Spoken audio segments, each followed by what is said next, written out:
नमस्कार, बहुत स्वागत है आप सभी का। आप देख रहे हैं भारत 24 और आपके साथ मैं हूं अमृता गर्ग। बुलेटिन की शुरुआत बड़ी खबर के साथ, जहां चीन में कोविड पाबंदियों के खिलाफ प्रदर्शन जारी है और कोविड पाबंदियों पर लोगों का गुस्सा इस कदर फूटा है कि लोग जन सैलाब के रूप में सड़कों पर उमड़ आए। जिनपिंग के खिलाफ सड़कों पर उतरे लोग लगातार नारेबाजी कर रहे हैं। कोरोना लॉकडाउन लगाने को लेकर लोग भड़के हुए हैं।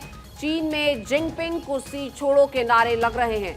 उरुमकी शहर में आगजनी के बाद लोगों का गुस्सा सातवें आसमान पर है। चीन के कई शहरों में प्रदर्शन जारी है और पुलिस ने कई प्रदर्शनकारियों को हिरासत में लिया है।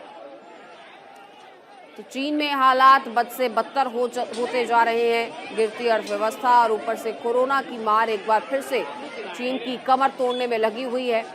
सड़क पर उतरी चीनी जनता भी इन तस्वीरों में आप देख सकते हैं और दूर तक नजर जाएगी तो यही जनसैलाब नजर आ रहा है। और दूसरी तरफ लोगों में गुस्सा है और पुलिस किस तरह से लोगों को यहां से हिरासत में लिए जा रही है, ये भी इन तस्वीरों के जरिए बयान होता है।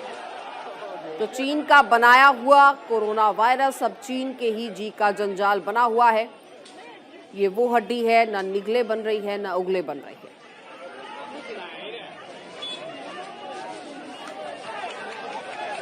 लोग अब सरकार के खिलाफ सड़कों पर उमड़े हुए हैं। हालांकि ये जो मंजर है ये चीन के लिए बहुत भयावह और खतरनाक साबित हो सकता है, क्योंकि ऐसी स्थिति में जहां संक्रमण लगातार फैल रहा हो, पहले ही स्थितियां गंभीर हैं, आंकड़े बड़े हैं, वहां इस तरह का ये जनसैलाब, ये जनसमूह सड़कों पर उतर आना, ये खतरे से खाली नहीं है।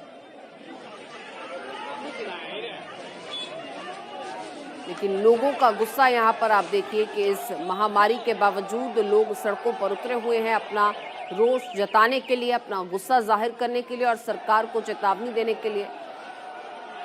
एक बार फिर से कोरोना संक्रमण जो तेजी के साथ चीन में फैल रहा है, उसके चलते जो सख्ती की गई है, जो लॉकडाउन लगाया गया है, वो लोगों को लगातार परेशान कर रहा है। तो ये दोनों ही तस्वीरें मौजूदा हालात चीन में क्या हैं, स्थितियां क्या हैं, परिस्थितियां क्या हैं, उसे बयान करती हैं। और आज होगा आफताब का पॉलीग्राफी टेस्ट का आखिरी सेशन। पॉलीग्राफ के बाद फिर आफताब का नार्को टेस्ट किया जाना है।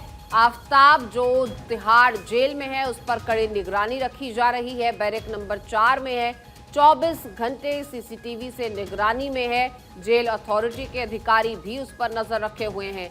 जेल में ज्यादा चहलकदमी की भी इजाजत आफताब को नहीं है और सेल के बाहर निकलने पर भी पाबंदी है।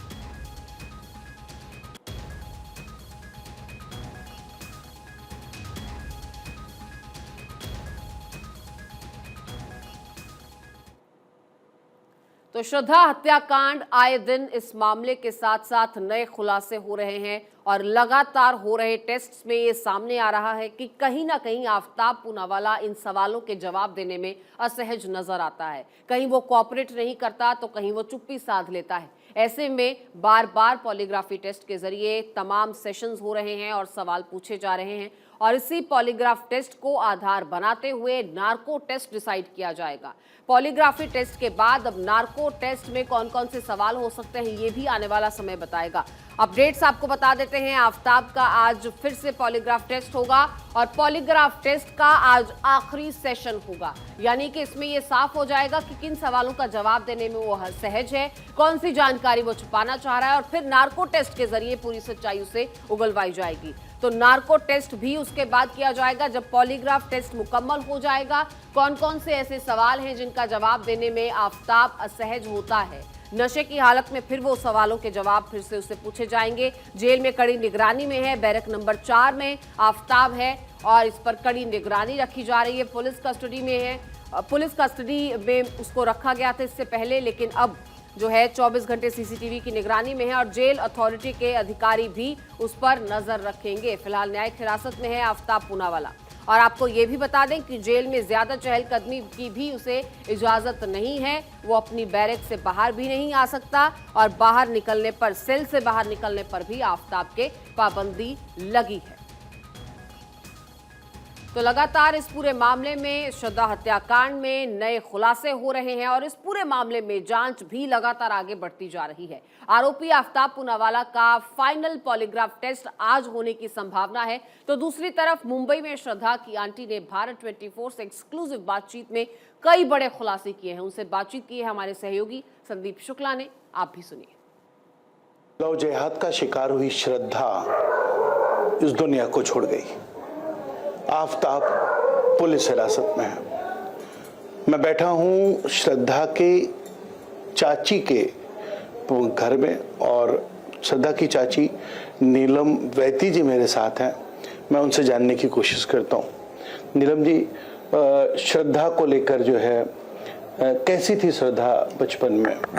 जब भी मालाड में कॉल सेंटर में गई तभी ये मोबाइल पे आया, उसकी वजह से उसके साथ लव हो गए, ये भी नहीं मालूम था, लेकिन बाद में पता चला।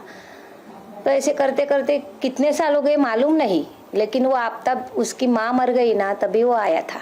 मैंने तो उसको देखा नहीं, परिवार ने देखा। पहले तो ऐसा नहीं लगता था, लेकिन अभी वो हैवान कैसे हो गया ये नहीं मालूम। ऐसा उसने वो श्रद्धा के साथ किया, वो बहुत गलत किया। अच्छा, श्रद्धा जो है आफ्ताब से उसकी शादी होने वाली है या उसके साथ रहती, ये कब मालूम पड़ा हम लोगों को? मेरे को मालूम पड़ा 2020 में उसकी माँ मर गई, तभी हमारे परिवार लोग गए थे। तभी मेरे सास ने बताया कि ऐसा ऐसा श्रद्धा का वो आया था, उसने उसके साथ प्यार किया, वो भी बसे में रहता था। तभी मेरे को मालूम, मैंने तो उसको देखा भी नहीं है, लेकिन उसने बोला। तो इस श्रद्धा के माँ बाप को पता चला, तभी उसने उसको बोला कि मना किया कि तुम मत जाओ उसके साथ, लेकिन उसने सुना नहीं। वो गई, फिर आई, फिर गई, फिर आई। अच्छा, श्रद्धा की ये खबर कि वो गायब है, उसके 35 टुकड़े हुए, 6 महीने बाद पता चला, ये पहली बार कब पता चला आपको? आज का 15वां दिन ये फर्स्ट टाइम वो एक पानी वाला आया ना, तभी वो शाम को आया इधर। हम लोग इधर ही थे, तो वो आके बोला कि तुमको मालूम है क्या, क्या हो गया, क्या हो गया, देखो देखो 35 टुकड़े कर दिए उसने। उसका नाम नहीं लिया, टीवी लगाओ, टीवी लगाओ, टीवी लगाओ, 35 टुकड़े कर दिए, 35 टुकड़े कर दिए।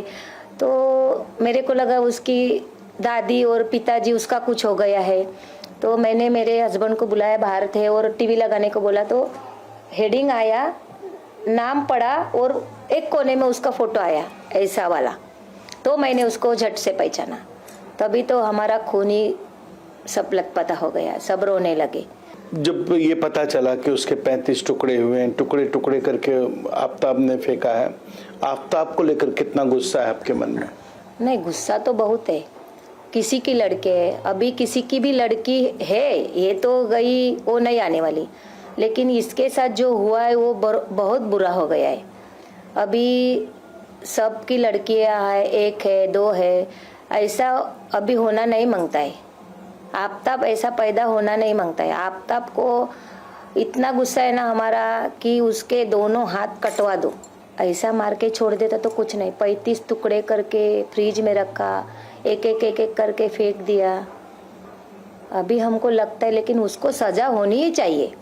आफ्ताब जिस तरह की मौत दिया है, जो मौत आफ्ताब ने दिया है, उसी तरह के मौत जो है आफ्ताब को मिलनी चाहिए। साथ ही साथ सरकार जो है इस पूरे मामले पर खबरदारी ले कि पूरे मामले में कड़ी से कड़ी सजा आफ्ताब को मिले, और तब जाकर श्रद्धा को सही मायने में श्रद्धांजलि मिलेगी।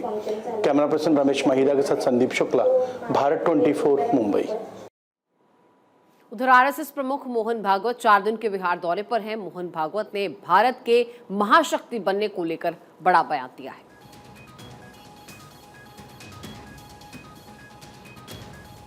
तो आरएसएस प्रमुख मोहन भागवत ने महाशक्तियों को लेकर बड़ा बयान दिया और भारत के महाशक्ति बनने पर भी उन्होंने कहा कि भारत को महाशक्ति बनने की कोई जरूरत नहीं है। जो महाशक्ति बने हुए हैं उन्होंने भी कोई बहुत बड़ा अच्छा नेक काम नहीं किया है।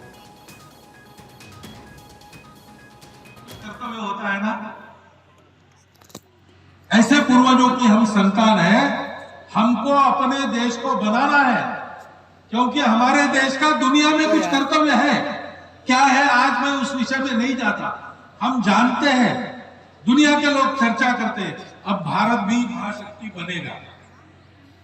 मैं कहता हूं भारत को महाशक्ति बनने की जरूरत नहीं। तो महाशक्ति बनने वालों ने महाशक्ति बनकर दुनिया में कौन सा पराक्रम किया है? जो जो महाशक्ति बना उन सब ने अपना डंडा चलाया।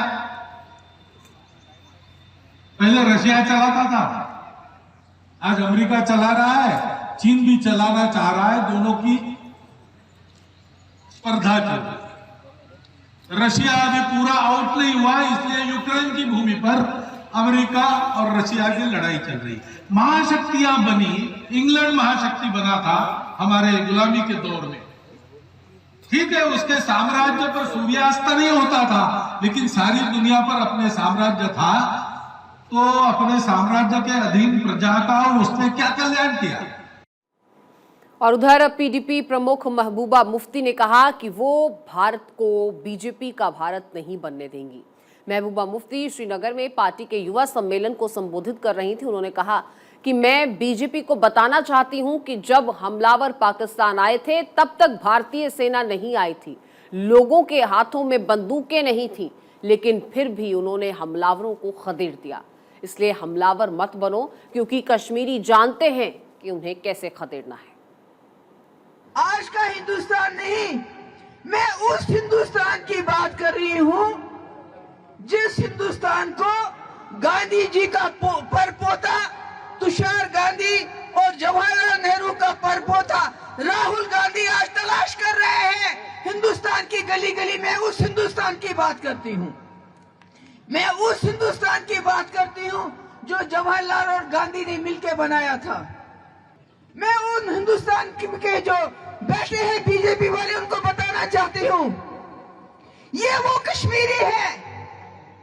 जब हमलावर आए उस वक्त हिंदुस्तान की फौज यहां नहीं आई थी।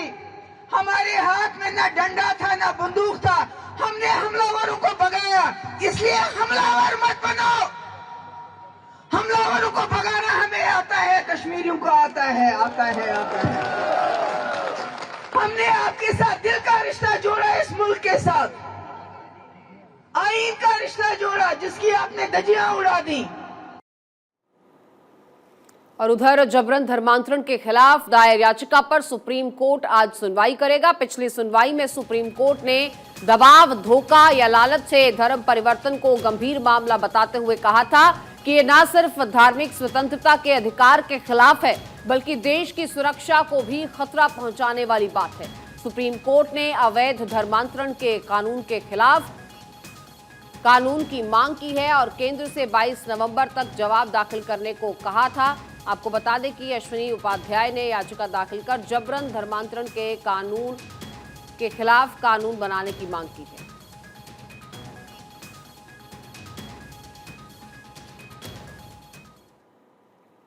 तो सत्येंद्र जैन के वीडियो लीक मामले में सत्येंद्र जैन की याचिका पर राउज एवेन्यू कोर्ट आज सुनवाई करेगा। पिछली सुनवाई में ईडी ने सत्येंद्र जैन के आरोपों को बेबुनियाद बताया था। तो सत्येंद्र जैन का जेल से सीसीटीवी वीडियो लीक हुआ और इस पूरे मामले में दिल्ली की राउज एवेन्यू कोर्ट में आज 2 बजे सुनवाई होगी। सत्येंद्र जैन की अर्जी पर कोर्ट में सुनवाई होनी है और जैन की ईडी पर अवमानना की कार्रवाई की मांग है।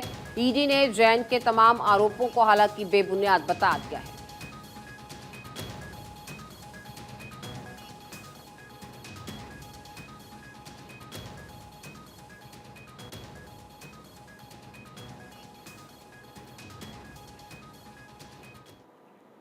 तो लगातार इस पूरे मामले में जो वीडियोस हैं वो सामने आ रहे हैं। अब सत्येंद्र जैन का जेल से सीसीटीवी वीडियो लीक होता है और इस पूरे मामले में दिल्ली की राउज एवेन्यू कोर्ट में आज सुनवाई होगी। हवाला के जरिए हेराफेरी करने के आरोप हैं, ये वो आरोप हैं जो सत्येंद्र जैन पर लगा रही है बीजेपी और तमाम वीडियो सामने आ रहे हैं। 4 शेल कंपनियों के जरिए फंड की हेराफेरी हुई है, ये वो आरोप हैं जिनमें लगातार घिरते हुए सत्येंद्र जैन और कोलकाता के एंट्री ऑपरेटर्स को ये पैसे दिए गए। हवाला के बदले शेल कंपनियों से रकम ली गई थी तो हवाला के जरिए पैसे लेने का ये पूरा मामला है और कर्ज लेकर दिल्ली के आसपास जमीन खरीदी गई। ये तमाम आरोप हैं, जिन आरोपों के चलते वो जेल में है। शेल कंपनी वाले फंड से ही जमीन का कर्ज चुकाया गया। तो ये कंपनी, ये हवाला के जरिए लिया गया पैसा, ये जमीन का विवाद, ये तमाम चीजें सामने हैं। और जेल के अंदर सत्येंद्र जैन पर क्या आरोप हैं? ठग सुकेश से 10 करोड़ वसूलने के आरोप जो ठग सुकेश ने ही लगाए, और जेल में रेप के आरोपी से मसाज कराने का आरोप, जहां रेपिस्ट बना थेरेपिस्ट, ये बीजेपी की तरफ से कहा गया। उसके बाद जेल में वीवीआईपी सुविधाएं मिलने का आरोप है, फिर चाहे वो खाना हो, चाहे बिस्तर सेट करवाना हो, होटल का खाना खाने का भी आरोप उन पर लगा है कि होटल से खाना उनके लिए स्पेशली आया है। अब ये तमाम सुविधाएं अगर जेल में किसी मंत्री को मिल रही हैं तो उसको लेकर लगातार सवाल उठ रहे हैं।